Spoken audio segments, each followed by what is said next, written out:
नमस्कार मंडळी, मी आपला मित्र स्वप्नील शिर्के. मंडळी, मुंबईची लाईफलाईन म्हटली की लोकल ट्रेन ही आलीच.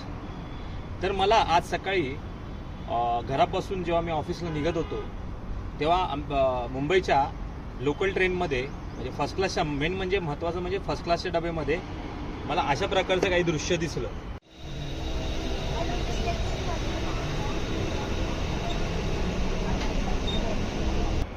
मित्रो, बघितलात, कोणीतरी व्यक्तीने बिस्लेरीची बॉटल घेऊन ते पाणी पिऊन ती बिस्लेरी बॉटल तिथेच खिडकीवरती सोडून गेला. म्हणजे त्या व्यक्तीला एवढं पण भान राहिलेलं नाहीये की आपण कुठे बसलोय, आपण कुठे आहोत, आपण चार चौघ लोकांमध्ये काय करतोय, काय वागतोय आणि आपण कसा कचरा करतोय.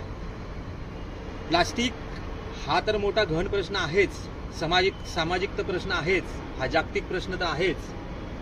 पण ज्यावेळी ह्या व्यक्तीने जेव्हा ती बॉटल ठेवली त्यावेळी त्याला थोडंसं असं वाटलं नाही का की जसं आपण आपलं घर स्वच्छ ठेवतो तसं आपण आपल्या आजूबाजूच्या ज्या सामाजिक गोष्टी आहेत त्या आपण स्वच्छ ठेवू शकत नाही का. मित्रो, ह्या मानसिकतेला म्हणायचं तरी काय? ही मानसिकता म्हणायची की विकृती म्हणायची? जर आपण आपल्या गोष्टी जर कचऱ्याच्या डब्यामध्ये आपण जर टाकू शकत नाही तर ही मानसिकता पण एक कचराच आहे. आणि जर ह्या कचऱ्याच्या मानसिकतेची जर आपण अशा प्रकारे सामाजिक जर बांधिलकी अशा प्रकारे ठेवत असू तर ते किती दुर्दैवी असेल. आणि सगळ्यात महत्त्वाचं म्हणजे काय माहिती आहे मित्रांनो, की त्या व्यक्तीने केलेलं कृत्य तर ठीक आहे, ते किळसवाणं आहेच, परंतु मला एक प्रश्न विचारायचा आहे की आपला समाज पण एवढा झोपलेला आहे का, अजिबात जागृत नाही आहे का, की ज्यावेळी त्या व्यक्तीने तेव्हा बॉटल ठेवली गेली त्यावेळी त्याला सांगू शकत नव्हते का की बाबा ही बॉटल आहे ती तुझ्या बॅगेमध्ये ठेव किंवा ती बाहेर जाऊन स्टेशन आल्यावरती त्या डस्टबिनमध्ये टाक. परंतु ती बॉटल तशीच्या तशी तिथेच राहिली.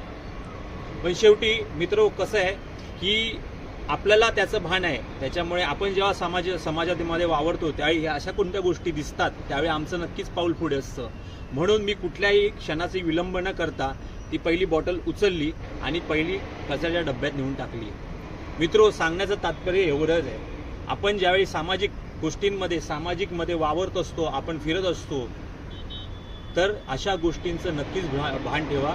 आपल्या गोष्टी, आपला कचरा आपणच सांभाळायचा आहे आणि तो योग्य ठिकाणी टाकायचा आहे. तर अशा विकृतीला नक्कीच पुढच्या वेळी भेटला तर ह्याचा सत्कार नक्कीच होईल.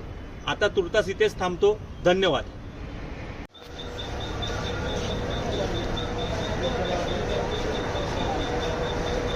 प्लॅटफॉर्म क्रमांक 7